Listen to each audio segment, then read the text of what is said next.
Alhamdulillah, ini adalah testimoni bahwa apa yang saya berikan kepada member saya adalah hal yang luar biasa. Jika kamu ingin merasakannya juga, silakan klik tombol join di sebelah tombol subscribe di bawah ya. Terima kasih.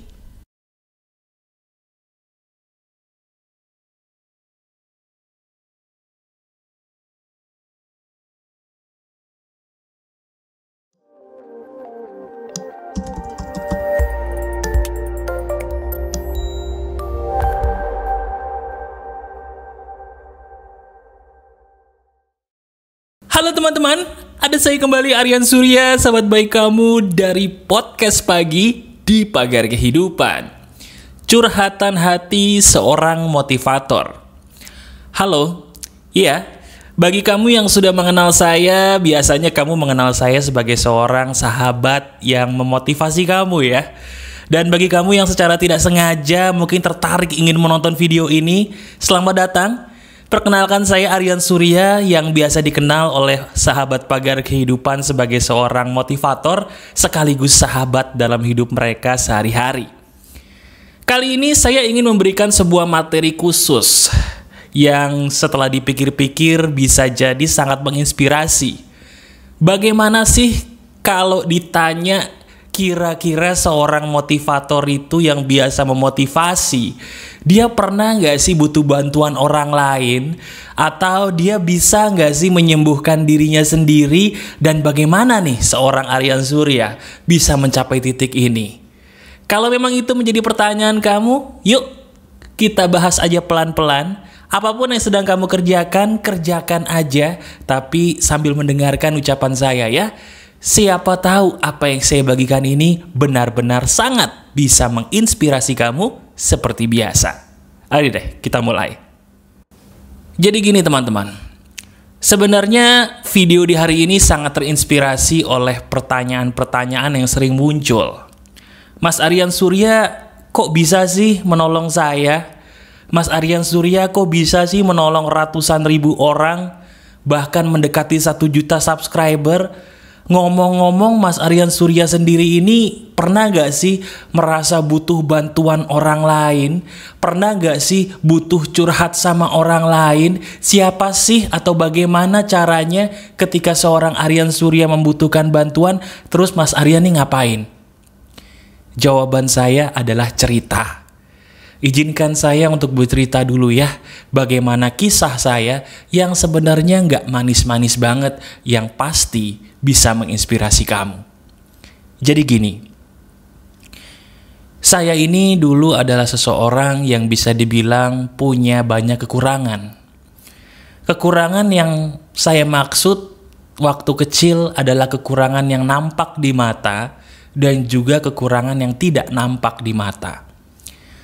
Kalau mungkin kamu melihat saya sekarang di live streaming atau mungkin melihat video saya yang kelihatan wajahnya gitu ya, diri kamu akan menganggap saya ini orang yang ya alhamdulillah cukup enak dilihat kata sebagian orang.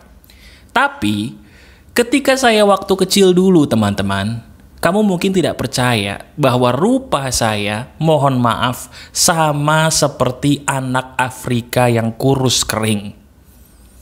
Loh mas, maaf deh, emang Mas Aryan Surya dulu susah makan?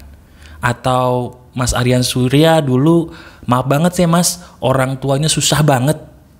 Jawaban saya, alhamdulillah tidak. Cuman, dulu sewaktu kecil saya berkembang sebagai seorang anak yang banyak mendapatkan tekanan. Terutama tekanan dari lingkungan saya yang memaksa saya untuk menjadi seorang Aryan. Yang mana pada waktu itu saya nggak ngerti gimana sih caranya jadi seorang Aryan.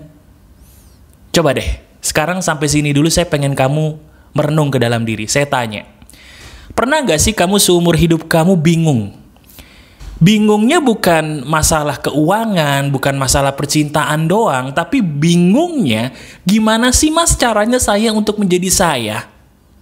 Pernah nggak dalam diri kamu mungkin merasa stres banget? Atau bahkan maaf ya, suka nangis sendiri di kamar atau mungkin di kamar mandi gitu ya. Kamu nangis, kamu sedih karena diri kamu bingung gimana sih caranya jadi saya, gimana sih caranya menjadi diri saya yang bisa diterima orang. Saya bingung. Kemudian kamu sedih dan menangis. Pernah seperti itu? Kalau kamu pernah, jawaban saya dulu sering banget. Dan betul sekali. Kurus keringnya saya itu disebabkan karena banyaknya pikiran yang saya pikirkan sewaktu saya kecil. Jadi kamu bisa pikirkan ya, anak kecil yang harusnya banyak main, dia kepikiran terus dengan hal-hal yang mungkin pada waktu itu tidak bisa saya cerna. Pertanyaannya Mas, emang Mas Aryan Surya kenapa kok kecil mikir kayak gitu? Maaf, saya dulu dibesarkan hanya oleh seorang ibu yang hebat. Bapak saya sudah meninggal ketika saya masih berusia pertumbuhan. Itulah yang menyebabkan saya pincang di dalam berpikir dan berperilaku.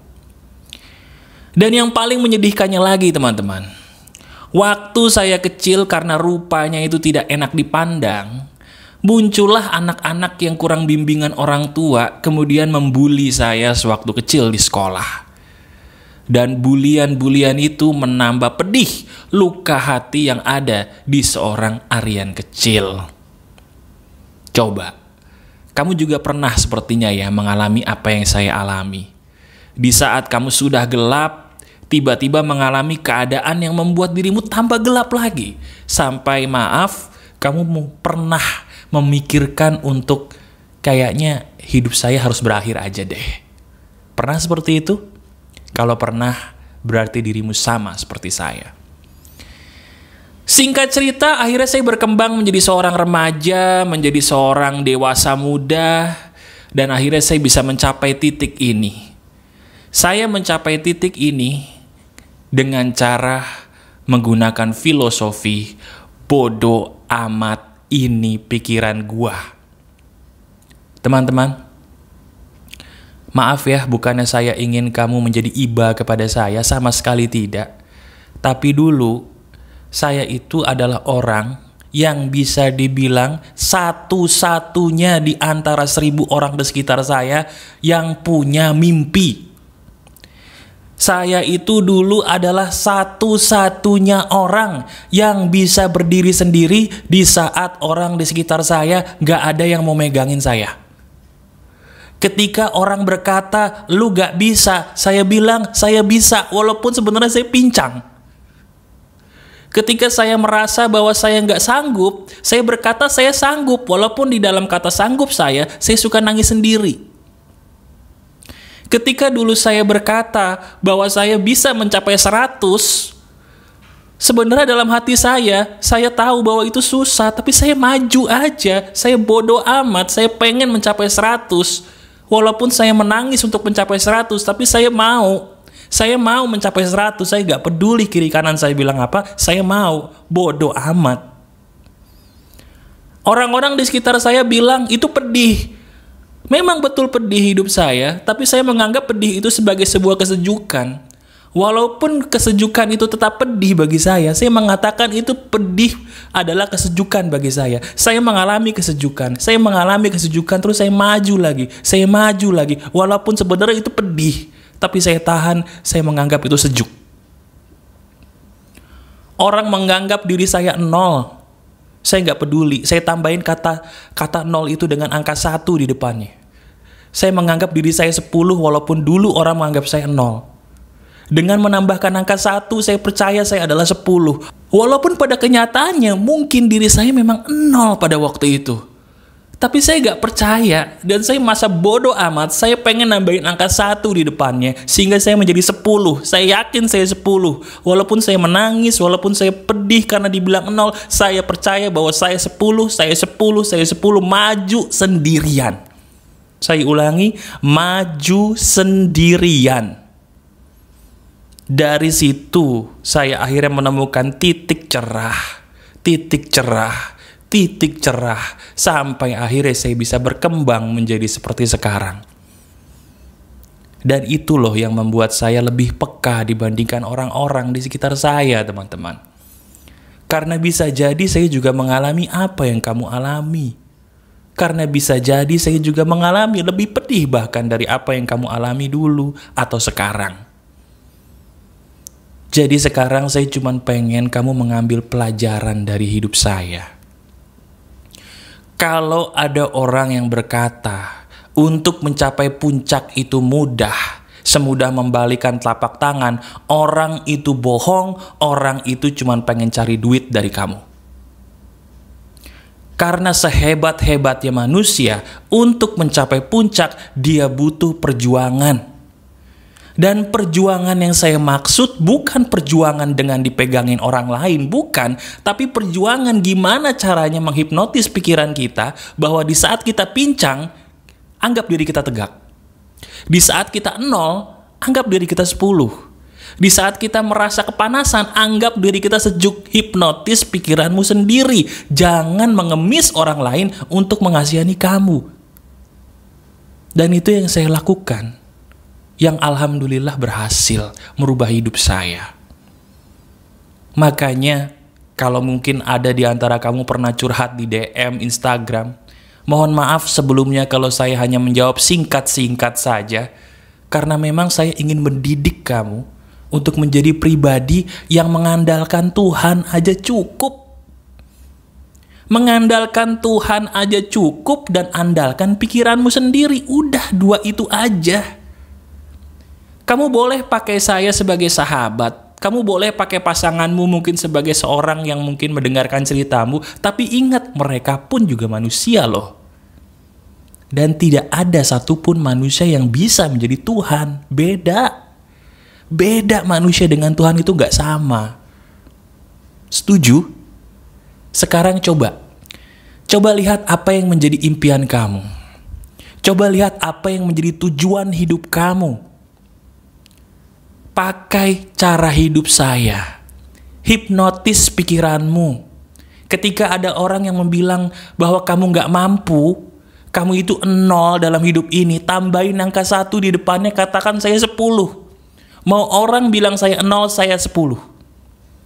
Mau ada orang bilang kepada kamu, mau ngapain kamu ngelakuin ini, bilang saya mampu ngelakuin ini, dan saya bisa. Maju, saya bisa maju lagi. Mau nangis, mau apa, saya bisa maju lagi, coba lagi. Saya cuma pengen bilang sama kamu satu hal penting. Teman-teman, setiap orang punya jatah gagal yang masing-masing akan habis. Habiskan jatah gagal kamu. Gak mungkin selamanya kamu tuh gagal. Kalau diri kamu selama ini masih gagal, coba lagi. Hipnotis pikiranmu ketika hampir menyerah, pakai Tuhanmu. Coba lagi, buktikan ucapan saya bahwa memang benar. Orang gak mungkin selamanya gagal kok. Ada waktunya dia gagal, tapi ada waktunya juga dia berhasil. Kapan? Ketika jatah gagalnya udah habis. Gimana caranya ngabisin jatah gagal, Mas? Coba terus, jangan berhenti di jalan. Saya sebagai seorang yang kamu anggap sahabat, sebagai motivator di telingamu, di depanmu, saya bisa kok. Kalau dulu saya menyerah di tengah jalan, bisa jadi kamu gak ketolong loh. Bisa jadi mungkin kamu masih bingung gimana cara saya nyari pertolongan ya Mas. Banyak orang di luar sana ngasih motivasi, tapi kan gak semua cocok sama kamu, betul?